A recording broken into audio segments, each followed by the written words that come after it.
And he can do anything, he can do everything కదండి. మన దేవునికి అసాధ్యమైనది ఏది లేదు. నమ్మిన వారి స్తోత్రం చెప్దాం. హల్లెలూయా. ఈ జీవిత కథను మార్చగలిగిన కొన్నిసార్లు మనుషులు డిసైడ్ అయిపోతారేమో ఇంక ఈ బ్రతుకు బాగుపడదని. అలాంటి పాడైపోయిన బ్రతుకులు బాగు చేయడంలో మన యేసయ్యకు సాటి అయిన వారెవరు లేరు. మనుషులకు వాళ్ళు ముద్ర వేసేయచ్చు. ఒక ఫెయిల్యూర్, ఒక దురదృష్టకరమైన బ్రతుకు. మనుషులు కొన్నిసార్లు వాళ్ళు మాట్లాడే మాటలు చూసే వాటిని బట్టి ఉండొచ్చు, కొన్నిసార్లు వారి ద్వేషాన్ని బట్టి అలా మాట్లాడచ్చు.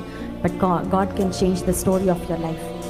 నీ హిస్టరీ ఎలా ఉన్నా నీ ఫ్యూచర్ యేసయ్య మారుస్తాడు. నమ్మితే స్తోత్రం చెప్దాం. హల్లెలూయా. నీ ఫ్యూచర్, నీ భవిష్యత్తు యేసయ్య చేతిలో పెట్టుకో. అండ్ నీ జీవితాన్ని స్థిరపరుస్తాడు, బలపరుస్తాడు. నువ్వు ఎక్కడ పడిపోయావో, నువ్వు అనుకుంటున్నావు నేను ఇక్కడ పడిపోయాను, అందరు నన్ను చూసి నవ్వారు, నేను ఇక్కడ నుంచి పారిపోతా. చూడండి, హ్యూమన్ టెండెన్సీ ఏంటంటే ఫైట్ ఆర్ ఫ్లైట్ మోడ్ అంట. అయితే పోరాడాలనుకుంటా, లేకపోతే పారిపోవాలనుకుంటా. ఇది హ్యూమన్ టెండెన్సీ. అని దేవుడు చెప్పేది ఏంటంటే నువ్వు ఎక్కడ పడిపోయావో అక్కడే నిన్ను నిలబెడతా.